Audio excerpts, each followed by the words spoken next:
Stas23 here. Today's knife therapy. I got 5 new knives to share with y'all. Let's get started. First up, we have a new one from CJRB, and this one is a button lock, my first button lock CJRB. This is the Lago. I thought it was an interesting looking design, and I wanted to check out their button locks.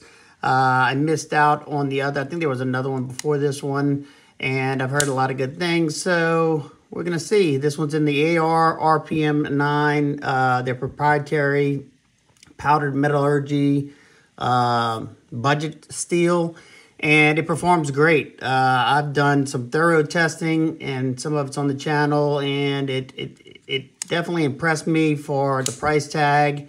And so far, I'm enjoying this one. I've had it for a few days now. I'm trying to see who is doing the best button lock in the budget arena. I may do a video on that here soon. But yeah, I'd love to hear y'all thoughts on this one. Should be a pretty good slice. You got that high flat grind on it. Deep carry pocket clip. That's a new style for them. You got the countersunk screws, but the clip's still sitting on top of the frame, and you can swap it over to the other side. Yep, I like it. I like it so far. The ergos feel pretty good because you have this bulbous end right here. You could kind of choke up, but it's more of a oversized sharpening choil right there. Should have a lot of sharpening life before it starts to widen up. And yeah, it looks pretty thin behind the edge. We'll go over it in more detail in the full review, but talk about a great reverse flicker. I keep wanting to unlock a liner lock. You definitely have to depress this button all the way down to get it to unlock. Let's see if I can, yeah, I can thumb flick it. And you got that flipper tab. So definitely a fidgety knife, multiple deployments. You can slow roll it rather easily as well. And like I said, you definitely, you almost have to bottom out. You can see how far down it's, where that lip is right there. You got to go all the way to the bottom before you depress before this thing will disengage. Let's see. See, as of right there, it's still catching, and you got to go below that. So it's definitely not going to disengage in your pocket. That's a good thing. We'll have to see if I get used to that or not, having to push it beyond the point that most of them have to do. But not bad at all. All right, next up is a few QSP knives that I should have had a long time ago, but they went to my old address. And I'm sure y'all seen these already. This is the Penguin Mini. And one thing I'm excited to see is that it's in 14C 28N steel. I've been really enjoying this. It's like a great 5th pocket carry knife. Deep carry pocket clip like on the original. Tip up left or right handed. And yeah, just a cool little knife. The only thing I've noticed so far with the, I think 2 or 3 days that I've carried this, is that even though the lock bar sticks up a little proud of the show side scale, it's still a little difficult for me to disengage that lock bar. I can use the fat of my thumb to do it a lot easier, but just something I noticed. And it is riding on bearings, unlike the original. The original is on washers. Super smooth action. Good little 3-finger grip knife, especially for doing like pinch grip type stuff or putting your finger up there to do those drag cuts. That's where this thing is going to kind of shine. Cool little knife, and I'll do a full video on it, especially since they changed up the blade steel on this one. Next one, I definitely thought it looked cool at Blade Show. I'm glad I got to check this one out. This is the QSP Canary. It's a very small little neck knife EDC fixed blade. Comes with a ball and chain. You could definitely carry this as a neck knife because it's nice and lightweight. They have 2 different variations, multiple scale options and stuff. I'm just saying they have one. This is the more premium version with the carbon fiber looking Kydex. Got a nice little drainage hole right there. And the premium ones come with the carbon fiber. This is the copper foil carbon fiber, and I'll tell you what, that's really, really good looking, especially on the chamfers right there. It's like a Damascus or something. But Here's the premium version. The premium comes with the Damascus. I'm guessing it's a 9CR Damascus. Look at that, like file work or whatever you want to call that. That's pretty nice. Use it as jimping right there if you like the jimping. This is another, depending on your hand size, I can crunch in 3 fingers. And this is just another good pinch grip one, or, you know, doing that type of stuff. Definitely a cool little knife.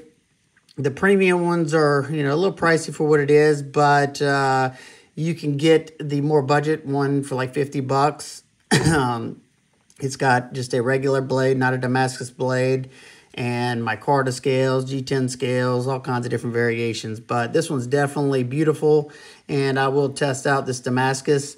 I think I've only tested out one of their Damascus knives. It did pretty well. We're going to see how this one holds up as well. Excellent, excellent sheath. Good positive click. No rattle whatsoever. Nice and lightweight. This is an excellent one just to toss in the pocket, back pocket, whatever you want to do. And if you want to put it around the neck, you can. I'm sure you could put some sort of clip on here or some soft loops if you wanted to carry it horizontally on your belt. Very cool.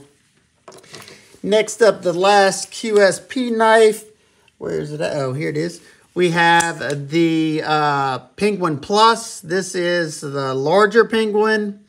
I forgot what the original blades were, blade size. I just picked mine up. Is it? No, it's not around here. This blade comes in at 3.38 inches, so it's not a gigantic knife or anything. Nice and comfortable ergos. The blade steel is upgraded on this one to 20 CV. Nice satin finish on here. You got vertical on the primary grind and then a horizontal on the flats. Removable thumb studs, jimping. And the action on mine, at least, is outstanding. Love what they did here. They got a nice little cutout right here, and this is raised with a nice softened. This is how you do it right here. Beautifully done. Good lockup on it. Absolutely. When I say no play in any direction, bank vault lockup, flow through construction with 2 hourglass standoffs, a wire pocket clip that stays out of the way of the lock bar. I would have still liked to see the lock bar on the other side, but when you're not going to do that, I hate whenever they put the pocket clip either right in front of the hole right here because your pants get bunched up in there. The action, nice and, I mean, ridiculously smooth on this one. You can use the thumb studs if you want. That flipper tab, it comes rocketing out. Yeah, this one's a fun one. Titanium frame lock with a hardened stainless steel insert there. Excellent utility blade shape. The original D2 one is an excellent budget knife, and I'll do my normal testing on this one and see how their 20 CV holds up. But really cool, and I'm excited to test this one out. Definitely, y'all let me know down in the comments which one y'all would like to see a video on first, and I will do my best to give this to y'all. All right, the next one is probably the ugliest knife I've ever seen, but it's a knife that was around whenever I first got into the knife community, and that is this bad boy. This is the Spyderco Masada Ayub. Is it Masada Ayub? And yeah, it's definitely funky looking. You got that nice downward cant. One thing that's good for is whenever you're cutting, say you're holding something in your hand and you're cutting like this is going to act almost like a recurve, kind of like on that Vosti Nightshade. So when you catch that material and your natural arc of your hand pulls down, it's going to get deeper and deeper into this belly. And also, when you're cutting on a flat surface, you can get all your hands like this. Put your finger right here and cut onto that flat surface and get a good bit of this front portion onto the surface without banging it up your knuckles. This is a Seke City, Japan Spyderco. Tell you what, this lockback is ridiculously smooth. Let's see if I could reverse flick it. I don't know. I haven't tried it. Yep, I can reverse flick it. Watch. Whenever I release that, it drops to it hits that first little stop. But very smooth action. I don't know if they still do it the same way, but let's see. Looks like it has a raised piece Hopefully y'all can see that, a raised piece, and I don't know if there's an actual washer in there or not, but I know the older lockbacks didn't have a washer. It just kind of rode on there, and they were pretty darn smooth because they finished that area really good. You got Peel Ply G10 that's pretty grippy. I haven't even got a chance to move the pocket clip yet. Not 100% certain this is a keeper for me. I may let it go down the road. I love the fact that they're using CPM crew wear here. Love crew wear, such a good steel. Very funky, but you know, it brings back those memories. I tried out the which one was it? The Lum Tonto, Spyderco Lum Tonto. I bought one and I had to return it because mine was awful. It was rubbing the side of the scales, rubbing on the black finish, and no matter what, you know, I tried to adjust the pivot and nothing worked. I know a lot of different tricks to try to center up a blade and none of them worked. So I ended up getting this one instead.